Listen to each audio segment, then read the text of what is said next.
사도행전 8장 1절에서 8절까지 말씀입니다. 사울이 그의 죽임 당함을 마땅히 여기더라. 그날에 예루살렘에 있는 교회에 큰 박해가 있어 사도 외에는 다 유대와 사마리아 모든 땅으로 흩어지니라. 분간한 사람들이 세관을 장사하고 위하여 크게 울더라. 사울이 교회를 잔멸할세 각 집에 들어가 남녀를 끌어다가 옥에 넘기니라. 붉어떠진 사람들이 두루 다니며 복음의 말씀을 전하는데 빌립이 사마리아 성에 내려가 그리스도를 백성에게 전파하니 우리가 빌립에 말도 되고 행하는 표정도 보고 마음으로 그가 하는 말을 따르라.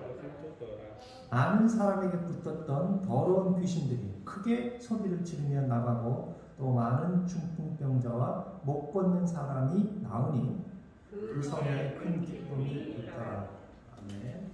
네, 오늘 말씀 제목은 제가 고난 중에 기쁨이라는 말씀으로 했는데요. 너무나 잘 아시는 말씀이죠. 교회가 이 교회 분열의 역사가 교회 성장의 역사다 이런 얘기를 하는데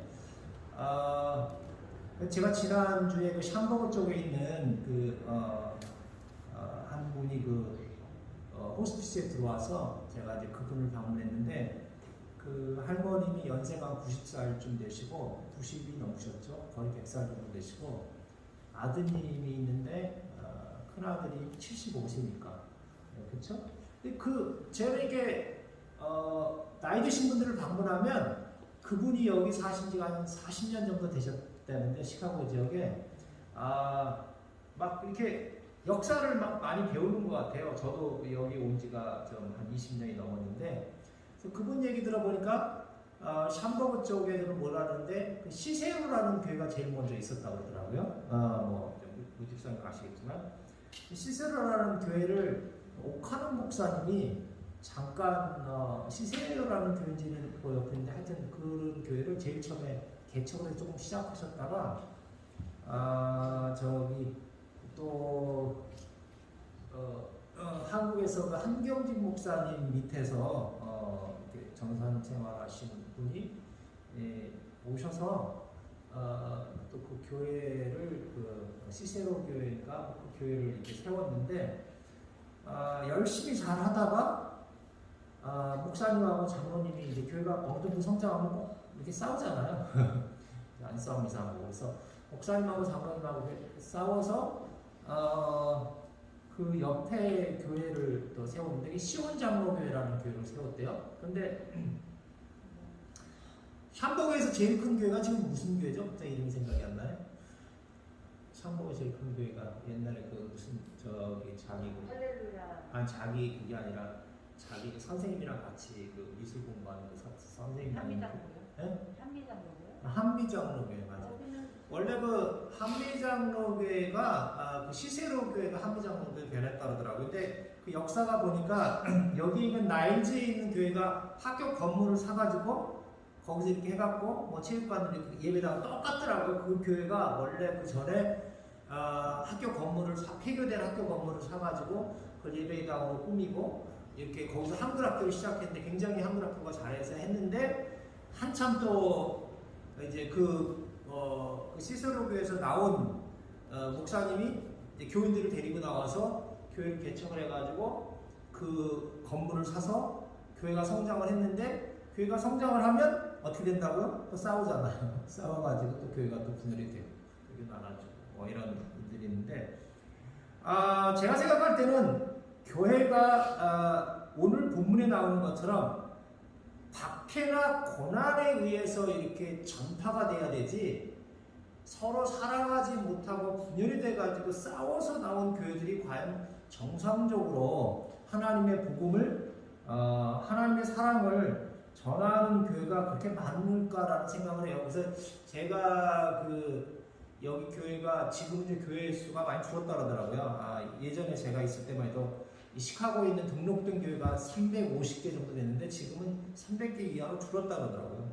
근데 그분도 말씀하신 분이 한글학교 총무도 하시고 한글학교에서 굉장히 밤을 새면서까지 한국에서 선생님만 하다 오셨대요. 그래가지고 이제 여기 와서 한글학교를 제일 처음에 그 한미장로 장로교에서 막 그걸 성장을 시키고 막 이러는데 교회를 두세 군데 다니는데 가는 데마다 싸우더래요. 그래서 교회를 안 다니다가 최근에 한 2년 전쯤에 그 샴보고 쪽에 그 살렘 감리교회 거기에 등록해가지고 어머님과 같이 다니시다가 지금 어머님 몸이 안 좋아져서 하는데 참 교회라는 데가 굉장히 그런 문제가 있는 것 같아요. 근데 오늘 본문에 보니까 교회가 고난을 당하잖아요, 그렇죠? 고난을 당하면은 보통 세 가지 이 그룹이 보통 이 사람도 마찬가지고 교회도 마찬가지고 고난을 받으면 보통 세 가지 그룹으로 나눌 수가 있습니다.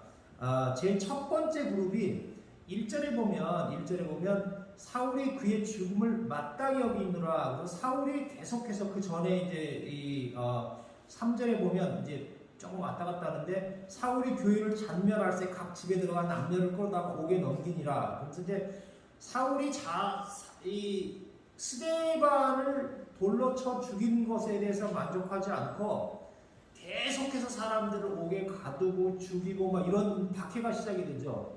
그러니까 그날에 예루살렘에 있는 교회에 큰 박해가 있어. 사대 외에는 다 유대와 사마리아 모든 땅으로 흩어지니라. 이게 제일 첫 번째 제일 먼저 흩어지는 그룹이 무서워서 그냥 떠나는 그룹이에요. 교회를 떠나버리는 거예요. 신앙 공동체로 떠나버리는 그룹이 생기죠. 그래서 이제 왜 그런 일들이 오냐면 보세요. 자 이제 성령 강림이 이루어졌어요. 성령 강림이 이루어져 갖고 막 사람들이 방언을 하고 수많은 이적들이 일어납니다. 그러니까 예를 들면은 그 성경에 나타난 것만 해도 그 3장에 보면 베드로가 40년 이상 날 때부터 소용된 안진뱅이를 사람들이 보는 앞에서 그 성전 앞에 서 있었던 그 40년 이상 누구나 다 아는 40년 된 안진뱅이를 손을 잡아서 일으켜버려요. 그리고 나서 그 후에 아나니아 삽비라가 하나님을 속이다가 남편과 아내가 죽어버려요. 그러니까 이적이 일어나고 또 하나님을 안 믿는 사람들은 하나님을 성령님을 속이는 사람들은 죽어버리는 그런 이적 아닌 그런 이적이 일어납니다. 그리고 또 5장 15절부터 보면 제가 5장 15절 16절을 잠깐 읽어드리면 심지어 병든 사람을 메고 거리에 나가 침대와 요위에 누이고 베드로가 지나갈 때 혹 그 그림자라도 네게 덮일까 하라고 예루살렘 근읍 근처에 있는 그 마을들에 허다한 귀신과 괴로움 받는 사람들을 데리고 와서 다 나음을 얻으니라. 그러니까 막 성령님이 일어나면서 안진뱅이도 일어나고 귀신 들린 사람도 고쳐주고 병 고친 사람도 고쳐주고 막 엄청난 막 이적이 일어나는 거예요. 그리고 거기서 끝나는 게 아니라 당연히 박해가 있겠죠. 박해가 있으니까 5장 19절부터 보면은 또 어떤 이적이 일어나냐면 이 지도자들 사도들을 잡아다가 감옥에 가둬버려요. 그러니까 19절부터 보면 주의 사자가 밤에 옥문을 열고 끌어내어 가로되 가서 성전에 서서 이 생명의 말씀을 다 백성에게 말하라 하며. 그러니까 교회를 안 다니는 게 이상하죠. 그죠? 막 성령님이 강림해서 방언을 막 이상한 외국어를 막 하고 막 우리 생각을 해보세요. 여기 사람이 있는데 어느 날 갑자기 교회를 갔다 와서 막 영어를 얘기하고 막 프랑스어를 막 얘기를 하고 막 이러면은 여러분들 막 놀라지 않겠어요? 그리고 막 40년 된 안진뱅이가 막 일어나고 그리고 이렇게 막 베드로가 지나가는데 그림자를 이렇게 덮이는 사람들을 막 발떡발떡 일어나고 그죠? 그리고 막 하나님의 말을 안 듣는 사람은 남편이고 부인이고 할 것 없이 막 아나니아와 삽비라가 죽어버리는 거예요. 그러니까 교회를 안 다니는 게 이상한 거예요. 이 상황에서는. 그러니까 막 한 번 베드로가 설교할 때 하루에 3,000명씩 회개하고 날마다 하나님을 믿는 사람들이 늘어났다 그랬어요. 그런데 오늘 사건에 보니까 감옥에 갇혔어도 하나님의 은혜로 수많은 간수들이 지키고 있는데 그냥 성령님의 은혜로 요즘 말로 얘기하면 수갑 같은 게 풀어지고 쇠사슬이 풀어지고 그냥 나온 거예요. 나와가지고 밖에 나와서 그 다음날 보니까는 막 설교를 하고 있는 거예요. 그런데 오늘 상황은 어떤 상황이냐면요. 이 스데반의 상황은 이 스데반은 사도 12사도를 빼놓고는 가장 권위 있는 사람이에요. 그래서 이름이 여기 보면 이제 오늘 상황에 나왔지만 이름 순서대로 권위가 내려가는 것 같아요. 제가 생각할 때는. 그래서 스데반 다음에 빌립이라는 이름이 나오잖아요. 그러니까 이 사도들은 예루살렘에 남고 흩어졌을 때 가장 거기서 스데반 외에 가장 높은 사람이 높다 그러면 좀 이상하지만 가장 리더자가 빌립이에요. 그러니까 이제 빌립을 중심으로 수많은 이적들이 일어나는데요. 아무튼 이런 상황이 되니까 이렇게 막 사람들이 막 엄청나게 이적 속에서 있었는데 스데반이라는 사람은 12사대 이외에는 12사대 다음으로 거리가 있는 사람이고 성령 충만한 사람인데 이 사람이 대낮에 끌려가서 재판 아닌 재판을 받고 수많은 사람들이 지켜보는 가운데 야 이거 봐라 그러는 듯이 돌로 쳐가지고 죽임을 당하는 거예요. 스데반이 죽을 때 하나님께서 전혀 간섭을 안 하시는 거예요. 감옥에 갇혔을 때도 보호해 주시고 그 수많은 이적이 났을 때 다 보호를 해줬는데 스데반이 죽을 때 하나님이 어디 있는지 전혀 보이질 않아요. 스데반이 처참하게 사람들 앞에서 돌을 맞아 죽을 때 아무런 이적이 일어나질 않는 거예요. 그거는 초신자들 하나님의 이적을 보고 수많은 병을 고침으로 해서 낫던 사람들이 하나님 진짜 계신가? 아니 하나님이 감옥에서도 풀어주고 안진뱅이도 벌떡벌떡 일으키고 수많은 사람들을 낫게 해주시는데 하나님이 사랑하시는 스데반 과부들이 먹을 게 없었을 때 도와주고 많은 사람들이 있을 때 스데반이 어땠죠? 자기 재산도 다 바치고 그렇죠? 자기 재산도 다 바치고 사람들한테 그렇게 존경받는 사람 아나니아와 삽비라처럼 자기 재산을 감추고 도적질하는 사람들은 죽어도 마땅해. 근데 스데반은 누가 봐도 스데반은 그 죄 때문에 죽을 사람이 아니에요. 근데 스데반 같이 저렇게 누구한테나 존경받는 사람이 백주 대낮에 사람들이 보는 앞에서 돌로 맞아서 처참하게 죽는다면 내가 이런 교회 뭐하러 다녀? 하나님이 진짜로 있는 거야? 사람들이 그런 의문점을 가질 수밖에 없는 거죠. 그래가지고 1절에 보는 것처럼 그런 박해가 있을 때 수많은 사람들이 흩어져 버리는 거예요. 우리가 사업을 할 때도 마찬가지예요. 사업을 할 때도 우리가 교회 제일 처음에 나왔어요. 교회를 나왔는데 막 사업이 잘 때 막 사업 번창하고 막 돈이 막 2배, 3배로 막 벌어요. 교회를 누구 말 때는 교회를 다니는데 교회가 다니면 축복받아. 내가 힘들었었는데 갑자기 막 승진이 되는 거야.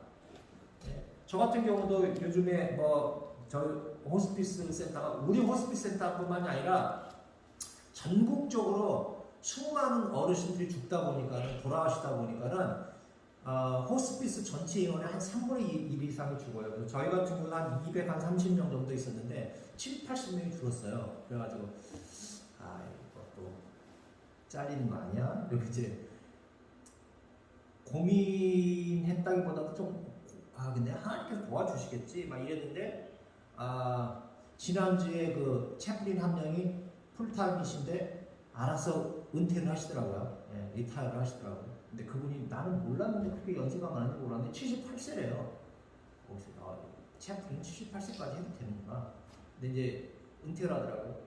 그러니까 채플린 한 명이 줄었으니까 내가 잘릴 필요는 없겠구나. 그래서 역시 하나님께 내가 교회를 여기 다니니까 확실히 하나님의 축복이 있구나. 뭐 이런 얘기를 할 수가 있는데 근데 제가 이렇게 아까 고생에 대한 이야기를 잠깐 하면 얘기가 나온 김에 지난번에 우리 전수사님도 제일 처음에 이민 초기에 오셔갖고 이렇게 자동차가 가는데 자동차가 너무 오래돼가지고 이렇게 막 물을 부어가면서 이렇게 운전을 하고 그랬다 그러는데 저 같은 경우도 미국에 와가지고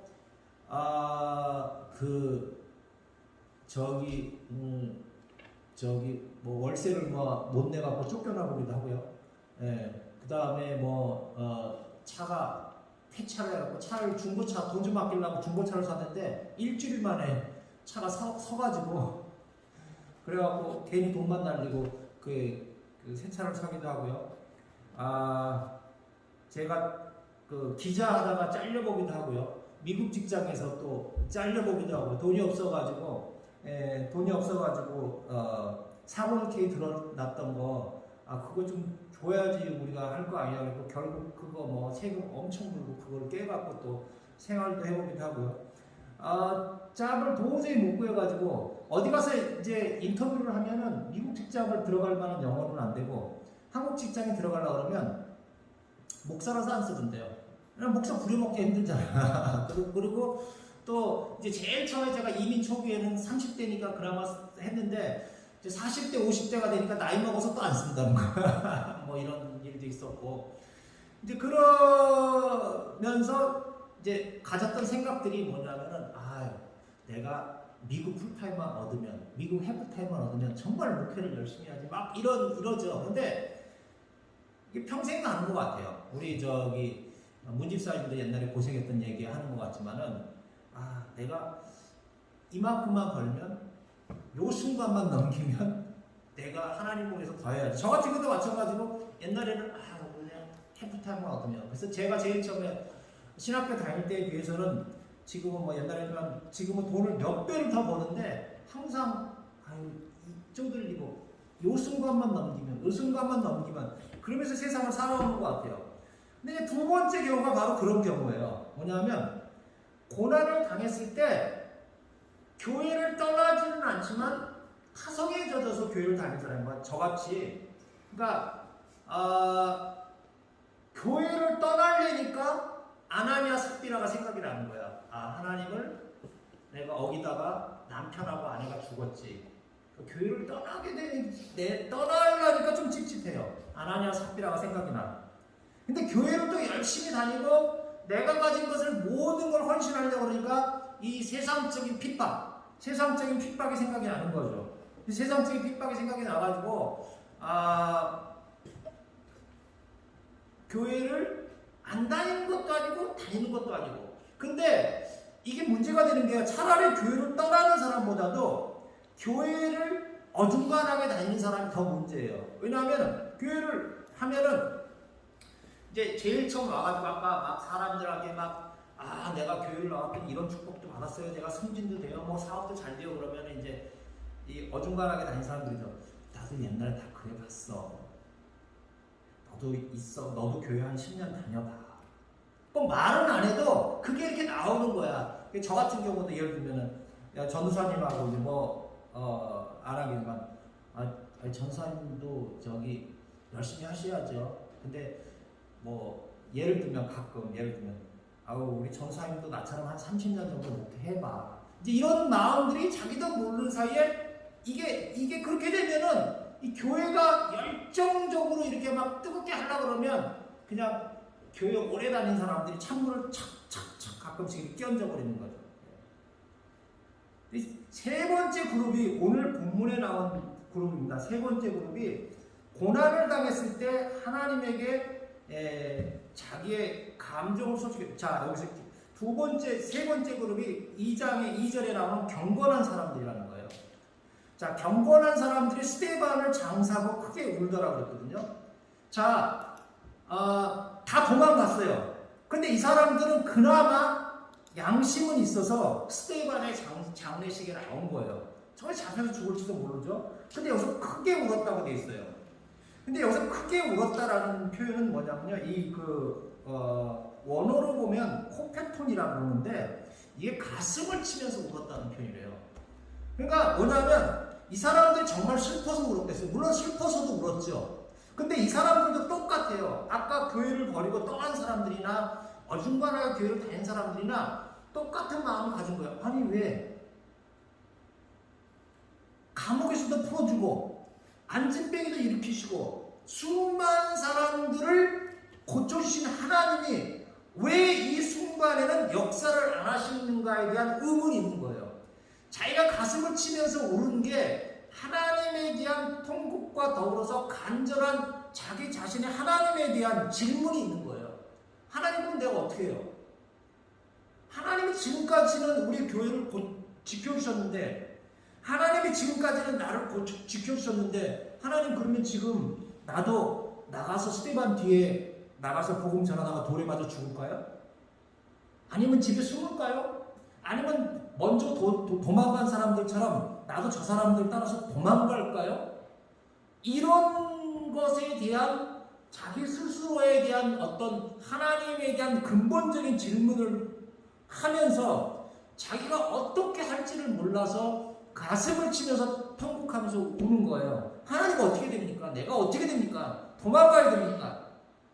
아니면 스테반을 따라서 죽어야 됩니까? 라는 통곡을 하면서 우는 거예요. 이 사람들이 바로 경건한 사람들이에요. 그래서 경건했다라는 거는 하나님 안에서 믿음을 지키기 위해서 고민하는 사람들이에요. 그래서 경건한 사람들이 스테반 장사를 하고 위하여 크게 울은 거예요. 가슴을 치면서 울은 거예요. 그랬을 때 하나님 앞에서 솔직하게 자기 감정을 표현하는 게 중요해요. 우리 한국 사람들을 이렇게 보면은 이제 가끔 가다가 제 와이프가 저보고 자기는 감정이 없는 것 같아. 근데 한국 사람들 대부분이 감정이 없잖아요. 어렸을 때부터 남자는 우는 거 아니야. 이렇게 이제 자랐고. 근데 그게 한국뿐만이 아니라 미국에서도 그래요. 얼마 전에 그 미국에서 예전에 전쟁 영웅인데 하나를 잃었던가 그게 잘 생각이 안 나는데 이 사람이 대통령 후보로 나와가지고 자기가 옛날에 전쟁에서 있었던 일을 회고하면서 연설을 하다가 눈물을 보였대요. 표가 확 떨어졌대요. 남자가 눈물을 보여? 이게 한국 정서뿐만 아니라 어디 나라든지 남자는 강한 이미지를 보여야 되는데 근데 요즘 드라마를 보면 툭하면 울더라고요. 요즘 드라마 보면 남자들이 그리고 여자들도 그걸 좋아하더라고. 이제 감성이 있어 뭐 이러는데 우리 세대만 해도 남자들 그러면은 어디 뭐 넘어져도 탁 넘어져갖고 무릎이 깨져도 집에 와서 울고 그럽니다. 남자가 우는 거 아니야? 이렇게 하죠. 근데 여기에 있는 것처럼 우리가 하나님과의 어떤 관계에 있어서도 내가 정말 힘들 때는 아까 두 번째 그룹처럼 교회를 다니는 것도 아니고 안 다니는 것도 아니고 이런 그룹보다는 하나님 앞에서 솔직하게 가슴을 치면서 통곡하면서 하나님과 우는 하나님과의 감정이입에 그런 신앙이 필요하다는 얘기죠. 그랬을 때 하나님께서 응답을 주신 거예요. 어떤 응답을 주셨냐? 여기 남아있지 말고 떠나라. 그리고 어떤 응답을 주셨냐면 그 당시에 예루살렘에 있는 사람들은 유대인들 외에는 복음을 전하지 않았어요. 이방인들에게 복음을 전한 거는 베드로가 사도행전 10절에 보면 고넬료 가정을 통해서 환상을 보면서 그들에게 이방인에게 복음을 전하면서 처음으로 이방인들에게 복음을 전한 거예요. 그러니까 만약에 스데반의 순교가 없었다면 이 사람들은 예루살렘을 떠날 이유가 전혀 없어요. 왜? 유대인들에게만 복음을 전하면 되니까. 스데반도 유대인이죠. 다시 얘기하면 우리처럼 이방에서 온 유대인이죠. 그러니까 이 사람들은 유대인들에게는 복음을 안 전하는 거예요. 그러니까 예루살렘을 떠날 이유가 전혀 없었어요. 스데반의 순교를 통해서 하나님께서 거기에 대한 응답을 주신 거예요. 너희가 이제는 예루살렘에만 머물지 말고 사마리아 유대와 땅끝까지 나가서 이방인들에게도 복음을 전해야 된다는 그런 메시지를 준 거예요. 여기서 가슴을 치면서 통곡하면서 하나님 앞에 내가 이제 어찌해야 됩니까? 라고 물어봤을 때 그런 질문을 들을 수가 있었다는 얘기죠. 그래서 그들이 이제 흩어집니다. 흩어져서 똑같은 일이 반복이 돼요. 자, 빌립이 사마리아 성에 내려가서 그리스도에게 말씀을 전하니 어떻게 된다고요? 또 표적이 나타나는 거죠.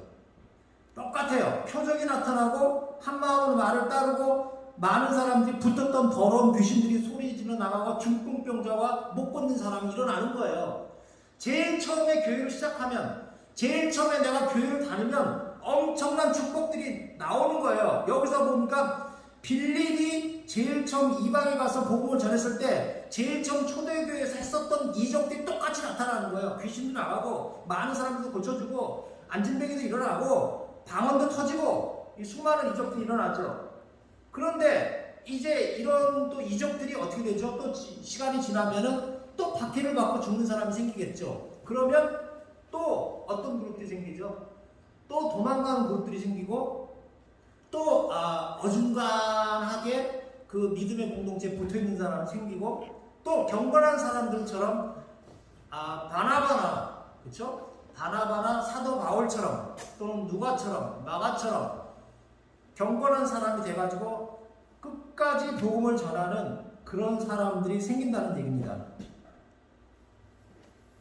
이 신앙의 역사도 우리의 역사도 끊임없이 반복이 되는 거거든요.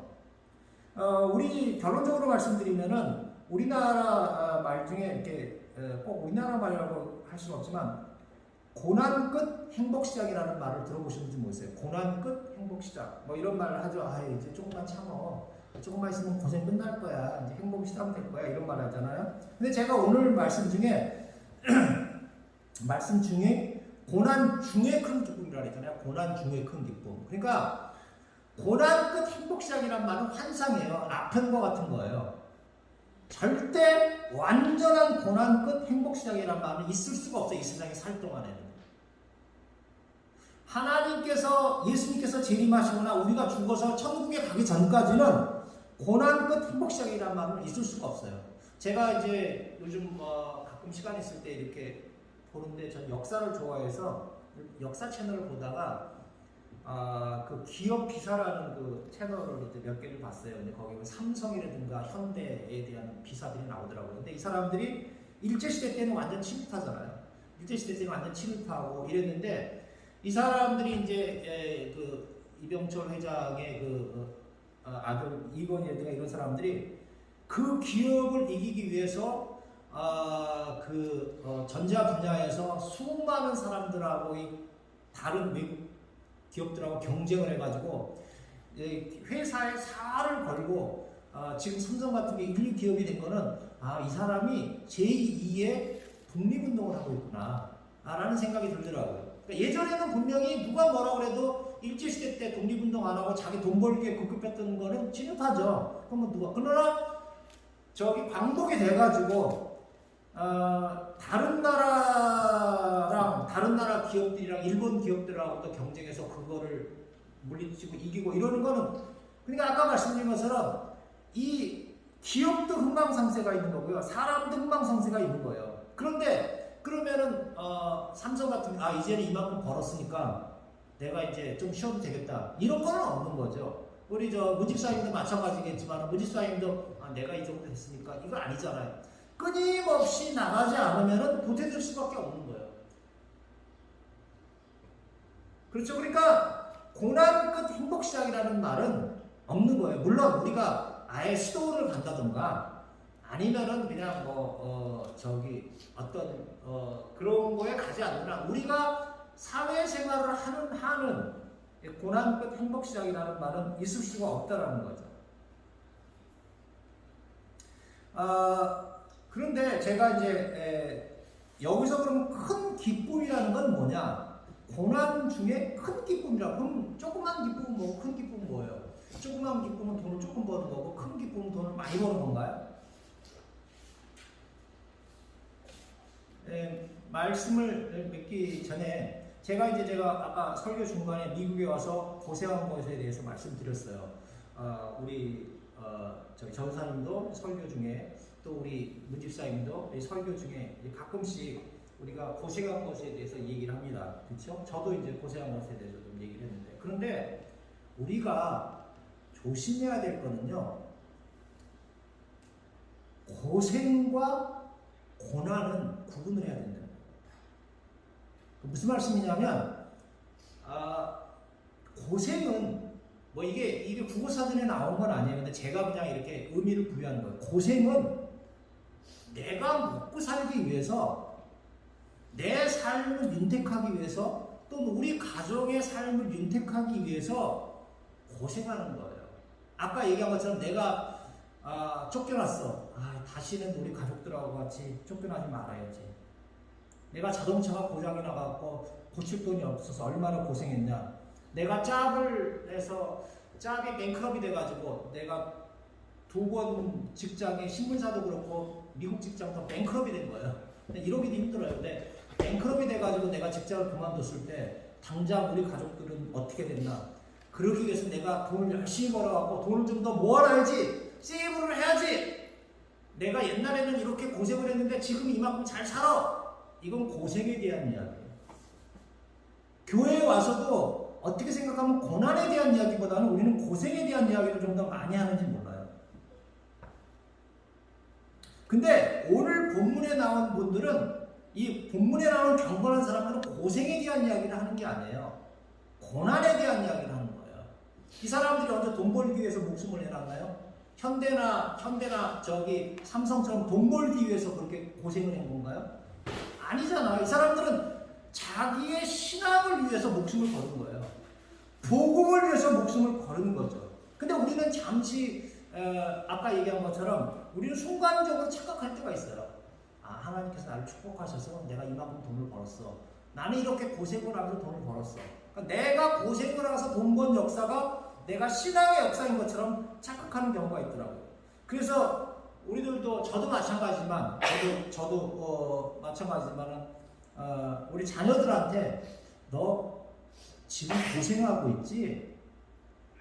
조금만 더 고생해. 그럼 너 성공할 거야.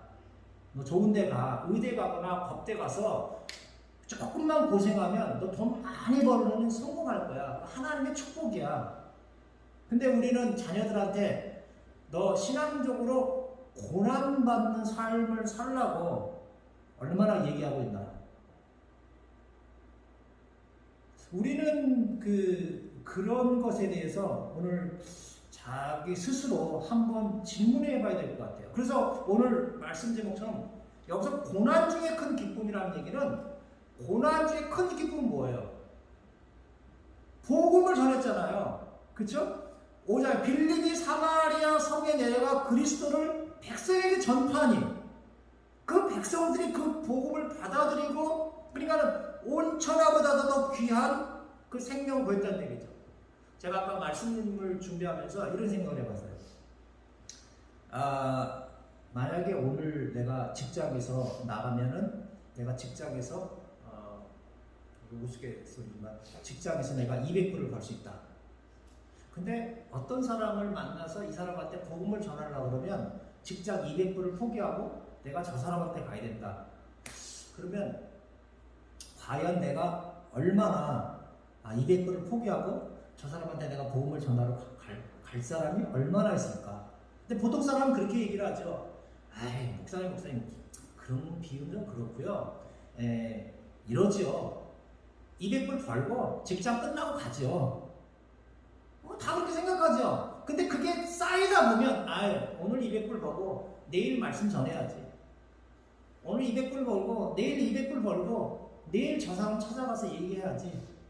우리는 어떻게 생각하면 온 천하보다 더 귀한 한 생명의 값어치를 어떻게 생각하면 우리가 생각할 때 하루 일당보다도 우리가 더 가볍게 생각한 적은 없는지 그런 부분에 관해서 한번 그래서 이 사람들에게서는 고난 중에 큰 기쁨이라는 얘기죠. 한 생명을 얻었을 때 큰 기쁨 그 다른 사람들에게 복음을 전했을 때 그들이 변화되는 큰 기쁨 이것에 대해서 맛을 본 사람들은 놓칠 수가 없는 거죠. 내가 설사 내 목숨을 잃어버릴지라도 그 큰 기쁨을 얻는 거죠. 우리가 아까 말씀드린 것처럼 내가 옛날에는 이렇게 고생을 하고 내가 이런 어떤 썩은 차도 타고 다니고 저 같은 경우도 내가 이런 어려운 시절을 보냈는데 내가 지금은 이제 어느 정도 떵떵거리고 사니까 나는 기쁨이 있어. 이런 기쁨이 아니라 여기 있는 것처럼 한 생명을 복음을 통해서 얻은 그 기쁨이 진정한 기쁨이고 그 성 안에 큰 기쁨이 있었다는 거예요. 기도하셨습니다.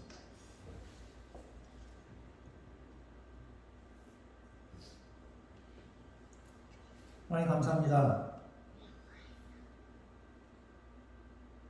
미국에 와서 여러 가지 고생을 하면서 미국에 제일 처음 올 때보다는 저희들에게 물질적인 축복도 주시고 또 자녀들을 잘 키울 수 있도록 또 키우고 있을 수 있도록 하나님께서 허락하신 크나큰 은혜에 감사를 드립니다. 그러나 하나님 아버지 안에서 어떤 물질적인 축복보다는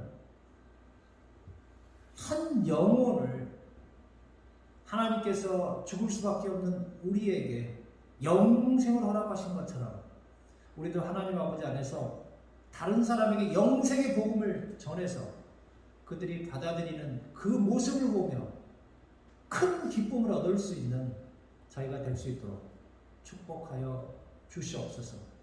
그것이 교회를 다니는 목적이고 하나님을 믿는 가장 큰 목적이라는 것을, 하나님 우리를 창조하시고 우리를 영생을 주신 가장 큰 목적이라는 것을 우리가 잊지 않고 살아갈 수 있는 저희가 될 수 있도록 축복하여 주시옵소서. 모든 말씀 주 예수 그리스도 받들어 기도드렸습니다. 아멘.